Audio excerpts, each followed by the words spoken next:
Yeah, let's do that. Do I have her off? Yeah, she's off. Well, hello, everyone. Howdy. Uh, oh, oh, wait a minute. Oh, I'm being told I'm still masked up. Everybody situated where you're going to be. You're not going to come 6 feet, 6 feet. I can take this. It's actually supposed to be 12 feet, 12 feet. Okay, let's get started. Hi, I'm Don, and I'm an alcoholic. Oh, oh, I'm being told that's the wrong meeting. This is okay. This is SDUIS. Yes. Well, it's maybe the same meeting. We're going to spend the next hour together, and boy, it's just going to be a lot of fun. That's what I believe. I'm very honored to be on this panel, that's sequencing panel. Do you call it a sequence panel? I don't know. But I was very pleased to be asked to join this.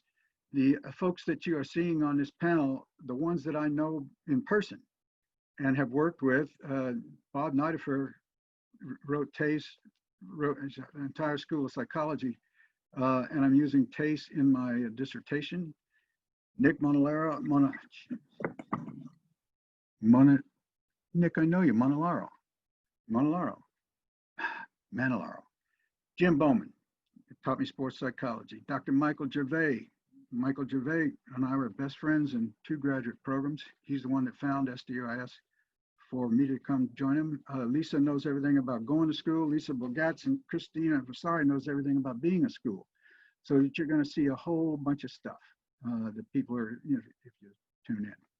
My segment, when they asked, do you want to participate? I said, I want to talk about, how is this pandemic affecting athletes? How is it affecting first responders?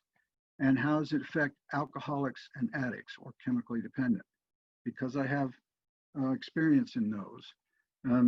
The bios are all right there, and most of that's true. I think it's curious that they didn't mention that I'm SDUIS PhD program. I'm in dissertation for my PhD, and I've been doing that too long, and we're just going to get finished with it. And then it'll be call for the doctor. So I reviewed the articles that people have written concerning pandemic and sports and athletes. And yeah, there's a lot of collective things that are understood, but a lot of things that are not. And my impression of that is that you who are tuned into this video thing, you know a lot about everything I'm going to talk about. Now that's a little intimidating, but we would expect you to know because you went out of your way to find out more about what you do. And anytime anybody does that, they're competing. So you know a lot about it. My first thing was, well, pandemics, while athletes and student athletes are reporting distress, much higher levels of distress than they would normally report. That's the bad news, I suppose. But the good news is that they know how to handle it. I mean, that's what competition's all about, is how to handle pressure. My agency is the next level, performance under pressure. And what has come to be called sports psychology over the many years, now is morphed into performance psychology. It's not just about sport. It's anything you do under pressure, anything. And that particular description or definition is going to stand me in good stead when we get down to the third topic. But athletes, in terms of what's going on with them and how to handle the stress, the stuff that I've read and the stuff that I've heard from people who are working in the field are all about, this is what athletes are doing, this is what student athletes are doing, and 80%, 85% of the coaching is all about how to maintain your relationships with your team or individual performers. And that's all the good news. Every one I read that talks about things that they do in order to see if they can recreate the competitive moment. Boy, they're going to be gangbusters if we ever get out of this, and when we get out of this. So the things that athletes are doing, you read about it, deep relaxation, going into visualization, and they're attempting to recreate either practice or competition. Right about now, I'm guessing most people would want to be, going for practice and later work into competition. And uh, there's a technique called active watching that I've seen work over the many years, which is a first cousin to visualization, or you know what, imagery. Imagery is a better term for that because imagery means the whole experience. Visualization, you're just visualizing, but active watching. I've taught people a lot about how to do that, and that means that if I'm not in a ball game, I watch the person that's in my place and I move with them as if I'm out there. And you can watch people do that, and they start to move their bodies with that, and they are in the process of fooling their brain, which not all that hard. Um, what's that? Oh, I'm being told I left the LSU schedule up, the perfect schedule. I shouldn't have the schedule up. Okay, all right. National champs, don't you know? And now we're not going to get to defend that, it looks like. Okay, athletes in terms of visualization and active watching and imagery.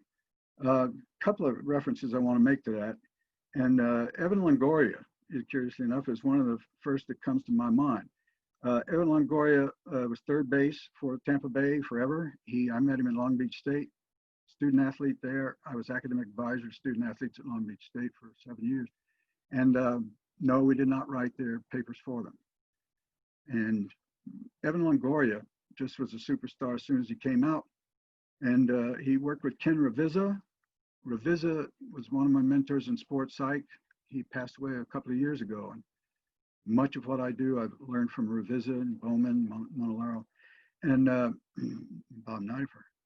But so active watching, he took it one step further. And what he noticed, Ravizza pointed this out to me, he noticed that he was on a DL and therefore not playing.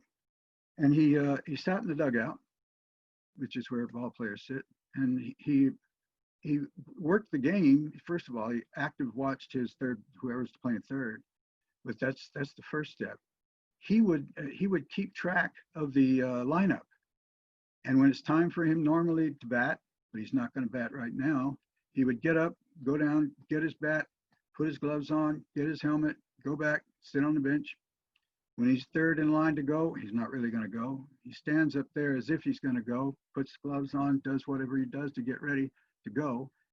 And he did that all. And then when he's on deck, he can't go out of the dugout, but he's making the moves as if he's on deck. He's watching the pitcher just like he was on deck. He's going through the entire experience. Now, most of you are going to know this. The brain is a very sophisticated instrument. Except maybe in some instances of the defensive line. Very sophisticated instrument, and you can fool it. You can fool the heck out of it by watching, active watching and imagery. The neuronic grooving that's going on there, which leads into sense memory. That grooving allows us to perform in the same way. And if I visualize and image something again and again, the brain doesn't know that I'm not doing it. So I can practice 100 times. I can shoot free throws 100 times. I can do whatever my sport is. And it becomes such a talent when people practice it. Olympic gymnasts, for instance, they'll image their routine. And let's say a routine goes 2:32, 2 minutes, 32 seconds. Olympic folks can sit in a chair and he or she can visualize and image their entire routine right from the start to the finish. And they will come within seconds, sitting in the chair, they will come within seconds of what it would have been had they really done it. So obviously they get to practice an awful lot without any fear of injury. And it's just a wonderful technique. All of that stuff is like going to the next level. Oh, there's a sports psych agency. Going to the next level, because the athletes can't perform right now. They can't practice right now. So a lot of things are being done about how do we go about practicing right now. And I noticed myself, they shut my gym down, F45, man, kick-ass gym. And so I saw some videos, and there's always online, how you're going to work out at home, how you're going to work out at home. And everybody just thinks, no, that's for people who aren't serious. Well, guess what? If you can't get to a gym and you don't have the money to have a home gym, I mean, a real home gym, then you're going to make do. And so the techniques that were involved, I started paying attention to those things a lot more than before this stuff hit, because you got to make do, and you want to recreate what you would normally be doing now.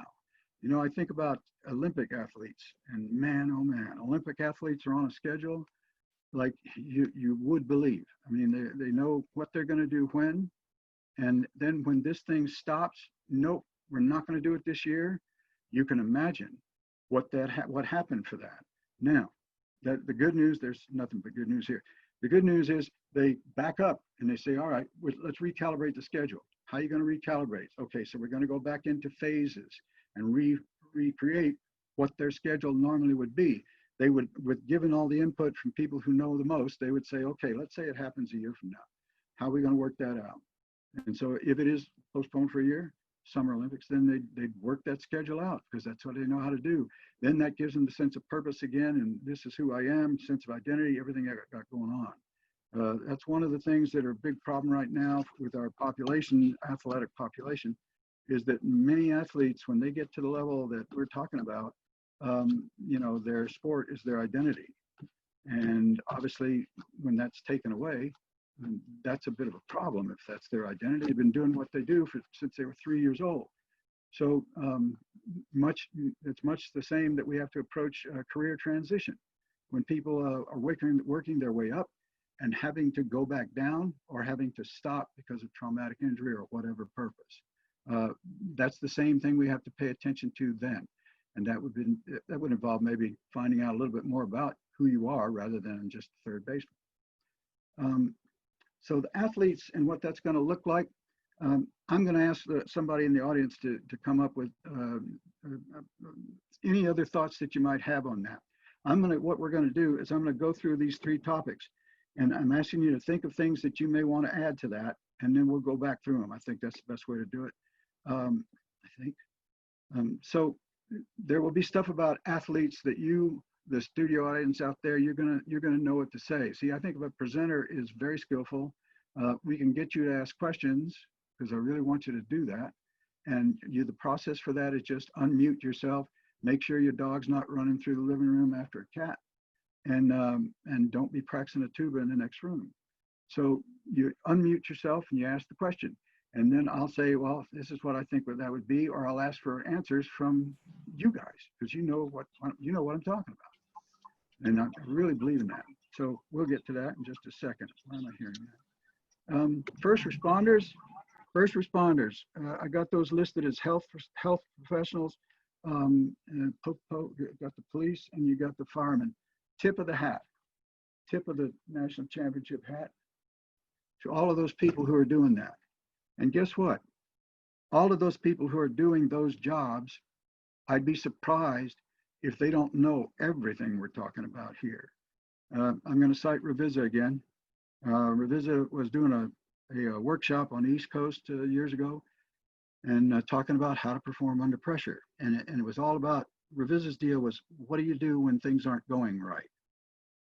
Championships are not won when things are going well. They're won when you're scuffling. And how do you perform when things aren't going the way you want them to? So Revisa's given this a lecture, I suppose, a workshop. After he was done, a fellow walked up to him and he said, you know, I do a lot of what you do in my job. And Revisa said, what do you do? He said, I'm a heart transplant surgeon. And Revisa said, could I come and be with you for a week and watch you do that? And of course he said yes. And so Revisa would relate to us what that team would look like when they're getting ready, because that's a team of folks, man. It ain't just the doc. And they got several teams of doctors. And so how that has to unfold, what do they do when things aren't going the way they want them to go? He said, you know, the most amazing parallel that I saw is that let's just take baseball, because there's no baseball going on right now. Don't mean to whine about it, because that's not attractive in a man of my supposed stature. Besides that, we got folks dying, so you can't whine about no baseball. Uh, Revisa said, you know, there's a tunnel leading from the locker room to the field in Major League Baseball, and you walk down that tunnel, and that's the truth, by the way. And at the end of the tunnel, there's a full-length mirror right there. Now, you see guys use that full-length mirror, and they'll turn and they'll look in it, and yeah, that's to make sure I got my zipper up, don't have my shirt poking out of my zipper, make sure everything's on right. But he said if you're watching what they're doing, they get big. They get big right in front of that mirror. I'm a major league ball player. I have every right to be here. I'm as good as I can be today. Let's go kick ass. So they do things with that mirror and their image. And he said, watching the heart transplant people walk down toward the ER together, he said, I swear to you, I'm standing behind them. And he said, I watched them get big, every one of them. As they come through that door, they're a team. They're ready to work and they're ready to handle anything that doesn't go right. So Revisa was all about that. Bless him. So health professionals, police, a lot of training in when things aren't going right. Matter of fact, I don't think cops. That's what they're trained to do. That's what health professionals are trained to do as well. You know, we've all rightfully so made a big deal out of how they perform and how selfless they are and what they do in order to do. And more than several of them, when somebody points that out, they'll say, well, that's what we do. That's what I was trained to do.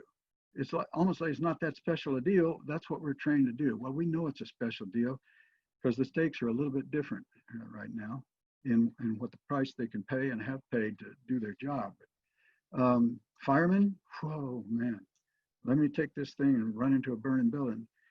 All of their training is about how to perform as a team. What do you do when things aren't going well? How do you respond? All of those things. Now, the focus becomes, how do I prepare? Now, that's going to be a theme through everything I'm talking about today. How do we prepare for what we're about to do in terms of athletes? You're going to hear you heard Mike Gervais. Now, I'm confused because Mike Gervais, I'm not confused about who Mike Gervais is, works with Seattle Seahawks, and specifically he's worked with Russell Wilson. And it's okay to talk about that because Russell's talked about that in public. And you know, Russell Wilson in his second year, he finishes the game that's going to take him to the Super Bowl. He's a second year guy, and he comes up to the table and all the guys are up there and they're talking to him. And one of the guys said, Russell, we happen to notice, you know, you're a second year guy and you're going to the Super Bowl. And it really doesn't seem to faze you at all. How are you doing that? And Wilson said some version of, I'm as fearful as my lack of preparation will indicate. If I'm prepared, it reduces my fear. If I'm prepared, I can perform. And that's what Pete Carroll's all about. That's what Michael Gervais is all about. You know, that's what most of us are all about. How do you prepare? Getting ready to do this thing. I haven't done one of these. I've done Zoom meetings, but I haven't done talking to people. I noticed, I've noticed this before. It's damn tough to be funny when you don't hear any feedback on that. And so I thought, you know, first I'll make a note to myself. I made notes. These are notes to self. See, I got a big one on there that says "Watch your mouth" right there. I put that up in microphones in churches and stuff, so I remember to watch my mouth. I'm an old Marine mouth. But Russell Wilson's talking about, you know, we are prepared. We are prepared, and all the stuff that we do in order to prepare. I made notes. Made sure the camera. Dr. Vanessa Souza from SDUIS was so instrumental in getting me up and running, because first we thought the mic wasn't working, then we had all this other sorts of stuff. Any of you who work with audio visual know it never works. Well, if Vanessa Souza is doing it, it works, as you can see. But preparation, that's what that's all about. So now in a pandemic, we believe that they need to prepare for that time when they will be doing their sport again. We know it's not going to be in 10 years, we're not going to be talking about this. In 5, probably not. I doubt if it's going to be hindering us after about 2 or 3. We don't know from about that point in when it's going to start again. We gave you the example of the Olympic athletes and how they set their schedule. Well, everybody's got to set their schedule like that and start to pay attention to exactly when am I supposed to do what, because that's all a fear reducer. All right, now, alcoholism and chemical dependency. I wanted to talk about that. I got a personal stake in that. I'm a recovering alcoholic. I blundered into identifying myself as if I'm at a meeting. Well, the fact is, I do go to my home group in a 12-step program by Zoom, and it's pretty darn different. I also work in chemical dependency with clients in groups at treatment centers and individual clients. If you, I want to say this. You got my name right there, and if you wanted to Google me up, because everybody Googles everything, if you Google me and do Orange County, California, and then put this in, drugs and alcohol. If you Google Don Peters, Orange County, and you don't put drugs and alcohol in there, the guy, the gymnast coach who used to jump his team, comes up for you. His name is Don Peters as well, but just put alcohol and chemical dependency. The places I work with, Renaissance Recovery in Fountain Valley, Sandy's place in, shout out to Sandy's place in Newport Beach. So all of those centers have had to take a very different approach to what we're doing. And that involves pre-screening and how everybody comes in, keeping everybody safe as they possibly can. People are getting pretty darn good at that. In terms of the support that 12-step programs can give right now, we've all had to face the fact that it's not about being able to touch people. So that's been very awkward for many of us. There's a big part of communicating is touch, and lots of studies about the power of that. And even if people don't know they're being touched, it changes their behavior. So normally this person calls up and says, I think I got a problem with alcohol. I think I got a problem with drugs. You say, oh, do you? And they say, all right, how about, you want to go to a meeting? Yeah, okay, there's a meeting right over here, right near to you, and you can go to that. Well, you can't do that right now. We've noticed that telling people about Zoom meetings just ain't the same thing. Okay, we know it's not the same thing. So how do you work with that? This particular afternoon, my home group is in Sunset Beach, 6 o'clock men's meeting. And I have a client coming to me this afternoon, and he's going to stay with me after our session, and he's going to watch the Zoom meeting that's my home group. Now, the home group means a lot to me because I know all these guys. I've been sober many, many years, and I've been in that home group for many, many years. And so I know their faces. They know mine. I know their sense of humor. And so we know an awful lot about it. We can probably get more out of that meeting than someone who doesn't know them. And that's just the way it is. Central office, if people are it crossed my mind that to know who the audience is here. And my first blush, which I do little of, was that you're probably people who work with the people we're talking about. In other words, I don't fancy there's a bunch of alcoholics and addicts who are wondering if they are one tuned into this. If they are, that's cool. You're on the way to recovery if you're watching something like this. But what we do is we say, the people are the gold. It all started with two guys sitting over a kitchen table talking about how they didn't want to drink. And that's how that 12-step program started. And so when all the mystery gets blown away, well, then it's about what's real. And what is real are people who are sitting in the room, who have done the things you've done, and now they can help you get out of it. And so in these days, when we can't do it, at the first weeks or so, we started hearing about people newcomers who had come to our meetings, who were just barely coming into the program. Well, we noticed we're losing them more to alcohol and drugs than we normally would have. And many of us kind of think that's because we're not in person. Obviously, you can run studies on that. Hopefully somebody has been. Hopefully we don't have to do this again. But how do you perform under pressure? How do you recreate as closely as possible what I can recreate in terms of a 12-step program? The recreation of what's really going to go on, the recreation of the competition, the recreation of the performance. That's that doesn't change for us. It needs to get a little more intense now. I invite you to Google the Blue Angels. Blue Angels are Navy, and I'm a Marine, a very old Marine, and so I don't generally talk fondly of the Navy, but boy, these guys know what they're doing. And Navy SEALs, they know what they're doing. Gervais worked with SEALs. I think Jim Bowman's worked with SEALs down in San Diego. That's a team, you know. That's how do you handle stuff when it's going bad. But the recreation, if you Google up the Blue Angels, these are guys that fly together in their airplanes. Sometimes their wingtips are like a foot or two apart, and sometimes they're doing that upside down. It's freaky and scary, and they can't afford to be scared. They need to know what they're doing, and they do know what they're doing. It's still dangerous enough to where we lose one every now and then. Then people will debate the wisdom of having those folks. I don't know. You can debate that all you want. But here's how they get ready, and it's just right on YouTube. They take the guys who are going to fly the airplanes. We'll call them pilots. Up into the air in a Piper Cub the day before the performance, and they take them over the course that they're going to be running. These are the landmarks. You see the big water tower down there.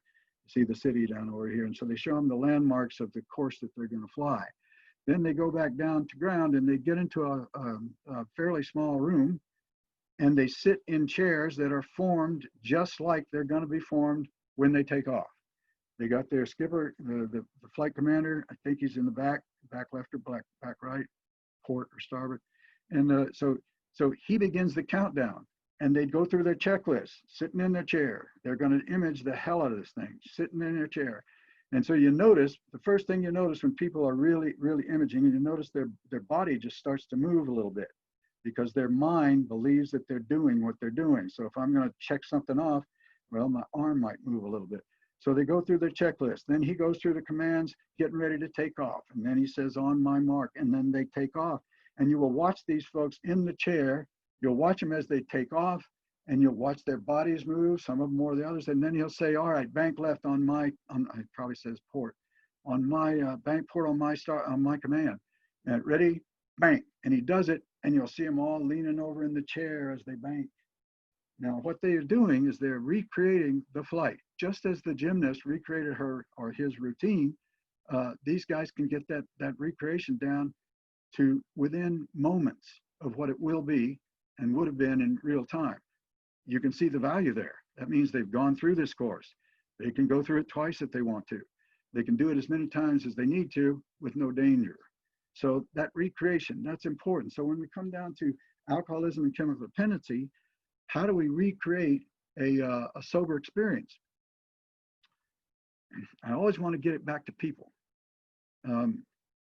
We whined a little bit about the Zoom meetings for what we have right now. What we've noticed is on the Zoom meetings, everybody has their picture up there, and then they have their phone number right underneath it. And you, the civilians out there, would probably say, the non-alcoholics or addicts would probably say, well, isn't that basic? Wouldn't you normally have that?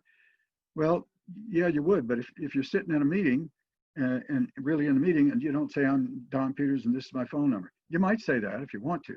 But that's not normally a part of what you should. They have meeting lists with phone numbers on the meeting list of people who are willing to put their number on there, and almost all of us are. So yeah, you'd have that recreation, but we want to recreate what is the experience. And so my advice to people is to sort of get out there and figure out what can you do in order to promote that. Central office calls to central office, people who are looking for help have doubled, have tripled, because people can't go to a meeting. So get on over there. You want to recover? Get on over there and answer the phone. That's the way I got sober 39 years ago. And I made a phone call. Boy, that was crazy. Had to get drunk 3 times that day in order to do that. But haven't had to drink since then. So we want to recreate the experience. How can we make this sobriety? When people are in a treatment center, and they're about to be transitioned into whatever the next level of care is. Oh, there's the phrase again, next level. When they're transitioning, we teach them, all right, you need to recreate what your experience was here in treatment. Because people will say, I'm going back home, and it's scary back home. Sometimes people want to stay in the area that their treatment center is founded so that they know that area, they know the meetings and stuff like that. But in many cases, they need to go back to their home, whatever it is. So we would say, all right, how are you going to recreate that experience? And we work with them before they go. Who's going to take the place of your case manager? Who's going to be your therapist? Who's going to be your support system? What are your meetings going to be? In other words, we'd want them to create a meeting schedule just as they have and what they're doing right as they're in treatment, and which has been successful for them up to that moment. It just makes good sense. How much like the actual competition can you make this? You practice like you compete. And so you know you want to do that. So those tenets of how do you perform, it's how you practice, that goes through everything we talk about. Everything we talk about, everything a health team practices, it's for the performance. This is all for the performance. Now, stay in the moment. Yeah, I had a note there. Stay in the moment. Now that's to remind me, so that if I start getting worried about who I'm talking to or what I'm doing, stay in the moment, because I'm going to be all right. Now, all of you know that. Guess what? The people out there in psychologies have been taught years ago, starting years ago. A lot of humanistic psychology is all about stay in the moment. A lot of psychology, behavioral psychology, is about what's happening here right now in the moment. Because you see, I can handle the moment. I can handle what's going on right here, right now. But if I worry about what's going to happen in 10 minutes, that kind of messes up the moment. And it's kind of silly to be worrying about something's going to happen in 10 minutes because it's not real yet. The concepts of past and future, well, they're actually just concepts. They're not real. The past seems to be more official because we write down a lot about what happened. Well, this happened, then he took a left, he took a right. The future is even more a concept because this is what may or will happen. So the only thing that's real is this moment right here. Now, it's not lost on me that you know this stuff. That's okay. Fun to walk down but this staying in the moment is to remind me to stay in the moment, and I'm going to be okay. Just follow the diagrams, and pretty soon I'm going to be able to kick it over to the people who are going to be able to start talking. That stay in the moment thing. I mentioned that Jim Bowman had worked with SEALs. Mike Gervais had worked with SEALs down in San Diego, because that's where the SEALs train. Now, SEALs are Navy folks who are badass Navy folks, and SEAL Team 6 and all the notoriety that they've gotten. The only thing that would match SEAL in terms of badass is a recon Marine. And the SEALs drop in as a team. The recon Marine drops in 200 miles behind the lines by himself, and then he needs to fight his way out. And so the recon Marines, we tend to think, well, I was stationed at a place where they trained and watched how they do what they do. And it's stunning, just stunning how they go about their business. I've always been attracted to folks who know what they do and know what they do better than anybody else. And that's what we're striving to impart to the people who come and work with us. Ravizza used to say, I don't want to work with somebody who just wants to be mediocre. I just want to get by.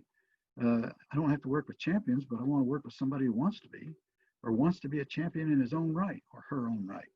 So that SEAL thing, I brought up just an amazing training story. I saw one of the SEALs being interviewed on television, and it was one that had written a book. And it's not the guy that wrote a book and got in a lot of trouble for it because they got non-disclosure stuff going on.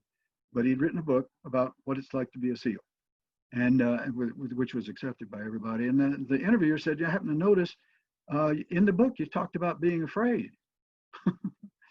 Now, we don't tend to think of SEALs as people who are afraid. And he said, yes, I did talk about fear.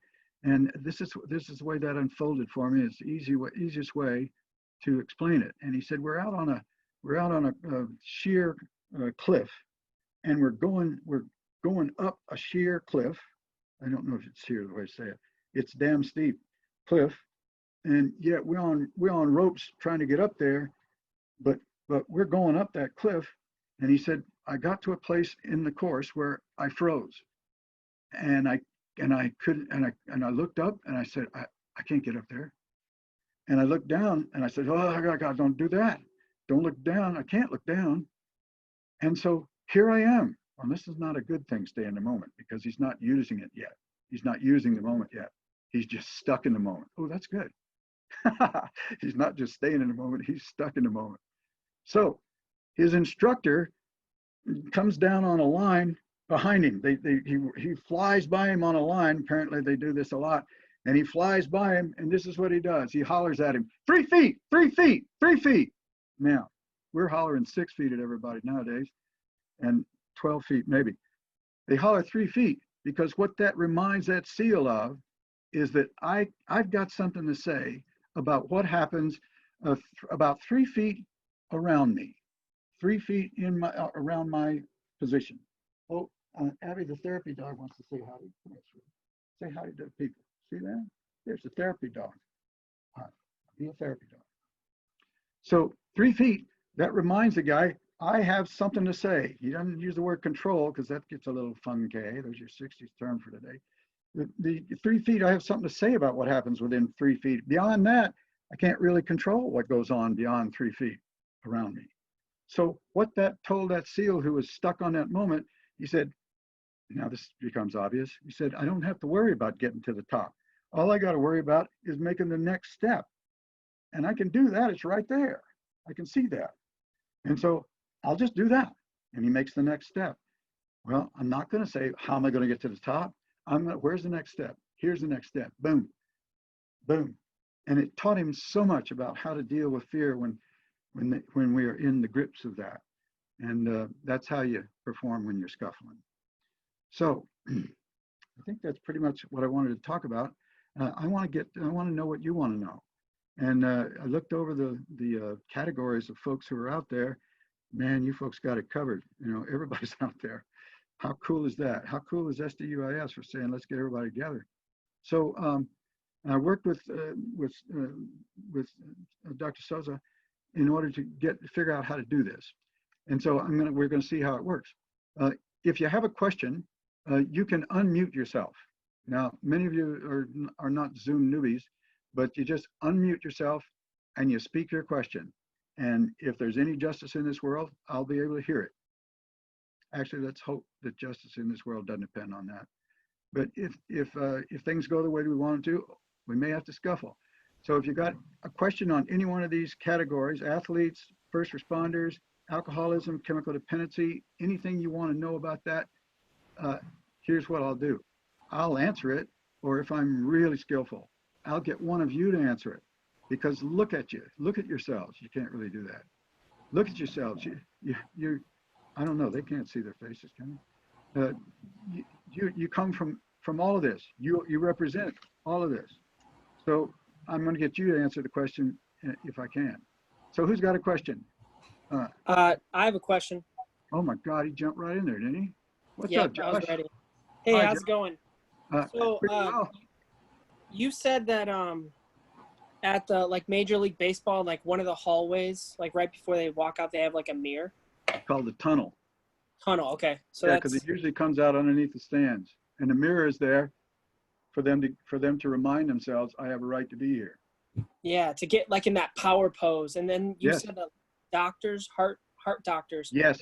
See them walking down the hallway, they're getting big and That's it. That's exactly what they're doing, and obviously Revisit, I suppose he would have known to look for that, but he said I think somebody who didn't know what was going on, if they'd watched what they were doing walking down that hall, they'd said, there's a little something different about it, how they started in the first part of the hall and how they finish at that door to ER. It's almost like they bust the doors to the ER open, and the magic people are here. We're here to perform magic. Yeah, what they do. Yeah. That was it. But thank you for that. Oh yeah, Josh. Yeah, Anybody else want to add something to that? I have a question about coaching. Okay, let's do it. JC. No. Yeah. Yeah. My concern is, if I were interested in getting into this field, what would be a good first step? Do it for free, and do it at the first level that'll have you. I went out, it's years ago, but I think I was in my master's. My second master's was in sport and exercise psychology. I went out and volunteered to coach Little League. I don't have a child that I know of. Yes, I was in the 60s, and but I went out I wanted to learn what is it. I knew baseball, but I wanted to learn what it's like to be a coach. So, you know, my first idea is you volunteer because it's tough to get people to pay you to do something if you don't really know how to do it. I may have skated on that one a little bit sometimes. Well, I've been a coach for years and worked in the public system, but the actual coaching psychology piece. Yeah. You know what? SDUIS has stuff about that, but there are sports psychology programs. Now there's a bunch more than there were when we started. And so I'd be surprised to notice if a sports psychology program, either as taught by a professional school such as SDUIS or a conventional school, would have coaching involved. Because in effect, you're coaching the mind. There's not a lot of difference between coaching and teaching. I had the extreme honor of interacting with John Wooden just several years before he died.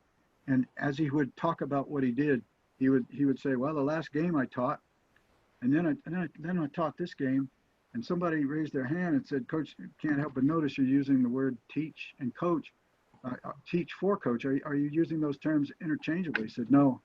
He said, I don't think I am. And only Wooden could have said it without sounding like he's criticizing people who do the other title.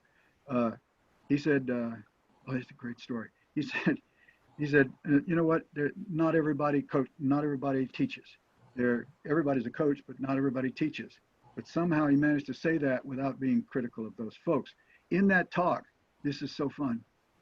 This was like the last several years of his life, and our SDUIS sports psychology department was invited up to hear this man speak. And so we heard him in the morning in a class, and then there was an afternoon seminar, and they had him sitting up in there. And I got up on the front row, and God. And so he spoke for, I guess, an hour or so. And somebody from the audience said, Coach, you know what? And this was not long after Bobby Knight was fond of throwing chairs across the basketball court. And so he said, Coach, you know, we noticed you sit down in there at the end of the bench and you got your program rolled up and you never lose your composure. He said, not that you're not excited, but you don't seem to lose yourself. And Wooden said, he said, long ago, I learned the phrase, to thine own self be true. To thine own self be true. And that phrase was very, very important to me, Don. And at some time, again, half hour in, he went back to that. Well, I learned long ago, to thine own self be true, meaning don't get out of myself. Don't be somebody that I'm not. And so I'm on the front row. And they said, okay, at the end of the thing, he's not going to be able to take any questions, but I'm on the front row. And besides that, I drop back, and the rules don't apply to me every now and then. That's when I'm really in danger. And so I'm on the front row. And as soon as they said, okay, we're done, I leaped up to the desk, and I pulled my 12-step program. I pulled my 12-step program chip out of my pocket. And on one side of that chip, to signify years of recovery, it says, to thine own self be true. So I said, Coach, and I pulled that chip out and I showed him. I said, right on that chip, it says, to thine own self be true. And he took it in his hands and he looked up at me and he said, well, now you've taught me something, haven't you? Mother of God. Oh my God. It's awesome. And I took the chip and I think I probably floated away something. It was just amazing. Yeah. Hey, Coach, listen, go there and do it, because you know how we know you're going to be a good one? You're right here. You're sitting here learning something. You know, the coaches that are going to be not so good probably they don't get to do this stuff at all because they're not interested at all in getting to be the best they can be. Well, I worked many basketball camps for the late Pat Summit in Knoxville. And so same thing, you know, a lot of wisdom in those years. Oh, yeah. Summit was all about it, you know. Summit's about the moment. Summit's about, you know, accepting everybody for where they are and bring them to where they want to be, you know. Oh, Summit, amazing Summit. I spent 5 years in Tennessee. But it was military school, so I'm not going to talk about it. Thank you, sir. JC, go out there and do it. Do it for free. and then start asking on each one of those coaching staffs, how did you get your first paid position? And then ask anybody around you, where do you go, which is kind of what you asked, where do you go to learn more about the psychology of coaching? You know, SDUIS has a course, psychology of coaching. Almost any sports psychology program will have psychology of coaching. And it's not exactly the same as how to be a sports psychologist. It's first cousin, but it's not exactly the same. As a matter of fact, as a sports psychologist, we are cautioned, you must never sound like a coach. In other words, if a coach walks by and I'm talking to an athlete out there on the field, and I tell him, son, you know what you need to do when you're up at bat there? You need to tuck that forward elbow. Keep that elbow tucked in. That's the last time I'm ever going to talk to that athlete, because that's what the coach is supposed to do. What I'm supposed to be out there doing is saying, you know you can hit. We know you can hit. What's stopping you from hitting? Let's try and find out what's stopping you from being what you want to be. And that's what sports psych is all about. But psych of coaching, first cousin to that. I really encourage you to do it, JC. Thank you, sir. Yes. Oh, she had to say sir. Oh, I'm from Texas, you know. You're from Texas. I'm from Louisiana, but we'll try to get along, okay? Oh, grrr. You know, LSU beat Texas. LSU beat Texas, and it was that game that our quarterback became our quarterback. Let's don't talk about that, but because it's too much fun. Who else got a question? Anybody else got a way to get a coaching get a psychology of coaching class? Do you know of one that you can get immediately? Anybody? No. It's all That, about what that was actually going to be, how you doing? My name is Travis Harmon out of Miami, Florida. That was actually going to be my next question. You know, any further certificates or anything that you recommend? I already have I have a master's degree in sports psychology, so I was kind of looking for the next step. Like, is there more, you know what I mean, without having to go get a PhD?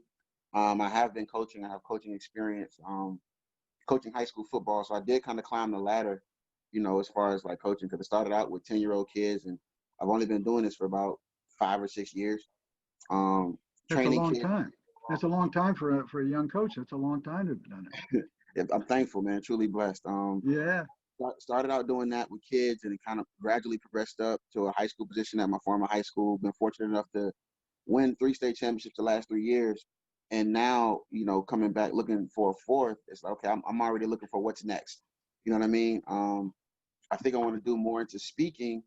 I wouldn't mind that at all. You know, I do have the bug about coaching at the collegiate level, but I was just wondering if are there more certificates or anything that I need to do that, or just keep doing what I'm doing, you know, speaking, you know, on my social media page and sharing my knowledge or imagery and things of that nature, kind of coaching the coaches, because a lot of things that we know as coaches, other coaches don't know, because as a coach, it's all about how do you get the best out of your players. And if you just, as a head coach, you only have a fear approach where you think you're going to get results out of fear, you might not get the best results. So I was just wondering, like, you know, is there any other certification do you think is out there necessary, or do you kind of just go from there?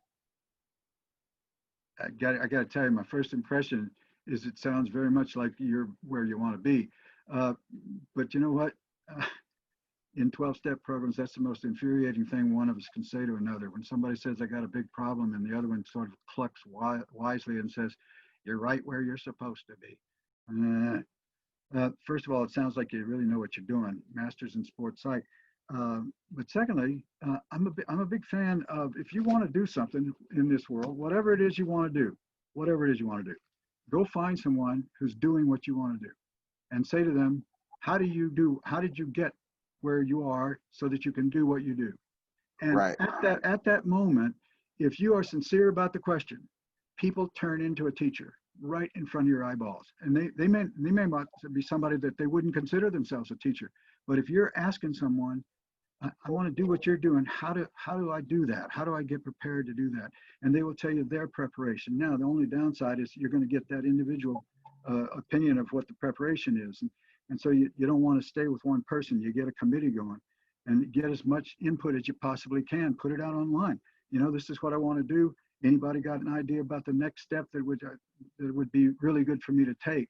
If you got coaches that you know and you know firsthand well enough, and it sounds like you do, you've already banged on them about what should I do next, right? Kind of, sort of. I mean, what I've learned is that sometimes the coaches that you coach with could be comfortable. Like it's an ideal position for him, you know, or some of the guys around. They never thought about going higher. Yeah, yeah. Some of those guys Yes, have been doing it for years. So, you know, yes, you find a nice position. You know, you yes, win for a little while. You yes. kind of you kind of chase down a goal already. But for me, it's like, all right, I'm still relatively young. I mean, I got bills. I do it Yep. for the love, but at the same time, I feel like I could be better. There's this curiosity of I can do more. You know, so Absolutely. Absolutely. You know what? I got a Jim Bowman quote for you. Bowman was a USOC sports psychologist, and he taught sports psychology at SDUIS.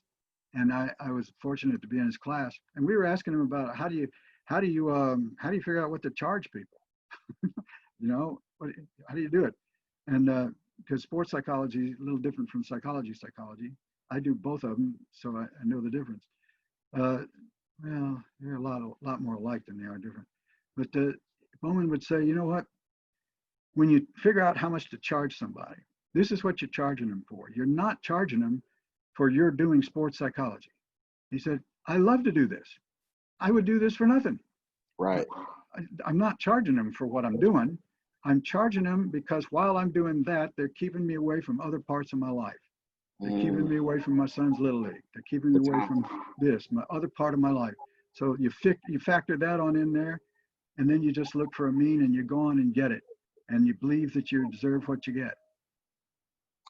Thank you. I appreciate you sharing your knowledge. Is there a social media to follow you on? You know, what is it? Just people are following me on Instagram or Snapchat. And my name for any of that is Next Level Doc, and the N and the L comes next. The NLD is capital, and the rest are small. Next Level Doc. Oh, Next Level Dot. Doc, DOC. Oh, DLC. Gotcha. Thank you, brother. Appreciate it. Thank you for sharing your Yes. knowledge. Hey, great to hear from you. Who else has got something? I can't believe we got 7 minutes left. No, that clock's a little fast. Yeah, we got 5. Who's got a 5-minute question?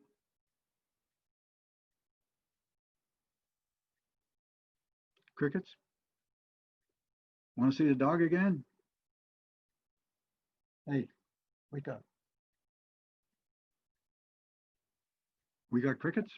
I guess I'll be back with it again. I guess with your area of expertise in sports psychology has kind of allowed you to do other things as well, as far as you know, sobriety and substance abuse and things of that nature. So you can kind of, it doesn't have to be sports per se. It could be, you can kind of spread it out all over. Is what I think I've gathered from hearing you speak today, right?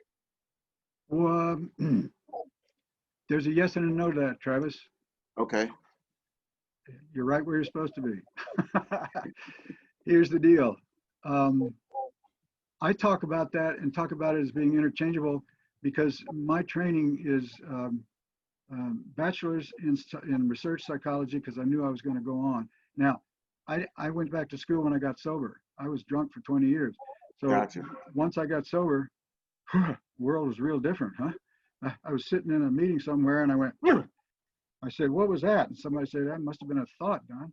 So I could think. And so I went back to school then. And so I got a bachelor's in research psychology in a conventional school, Long Beach State. And I went to, then I went out, I was a counselor. Then I got a master's, did the coursework for a master's in research psychology and family psychology and counseling psychology all tied into one. It was a 60-unit master's. And then I went out and I started doing some of that. And then I worked with some athletes and I thought, oh, I want to work with student athletes.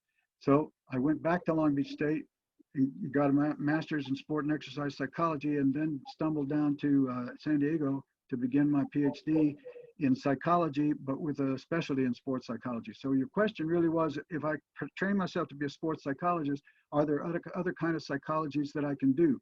The answer to that is based on what their criteria might be. In other words, what are your licensing requirements? How much do you have to know about what? There are a lot of places, if you're just talking about being a counselor, and rather than a therapist. And the difference between those, a counselor does this and a therapist does this. If you're talking about just being in the entry level, if you've got psychology behind you, probably you can do that. But as you go into more sophisticated levels, you'd have to prepare yourself in the psychology that applies to that. Did that make sense? Yes, sir. Good job. Thank you, man. I really appreciate it again. Thanks again. This is my pleasure entirely. I cannot believe. You know what? Here's the deal. If you're doing something and you don't ever notice what time it is, that's what you're supposed to be doing. Got you. I agree. Yeah. Have a good one, Doc. I appreciate it. Yeah. Right back at you, y'all. I'm glad you came, and I'm back on again next week sometime. And I'd love to have you come back. Listen, they got a lineup, man. Nidifer, everybody, Bowman, Jesus, Gervais, everybody, you know, they got a lineup to really treat yourself. Listen to those people. All right? Thanks again, Doc. Have a good one. Oh, heck yeah, man. You can get in touch with me. Yeah, oh, I know what I was going to do. Watch this. Can you see it? Yes, sir. I got it. Everybody got that? This is not a shameless tilling the soil for new clients. I don't need that. But I want you to be able to contact me. Got the number on there and got the email, Addie, is don@dppsychology.com.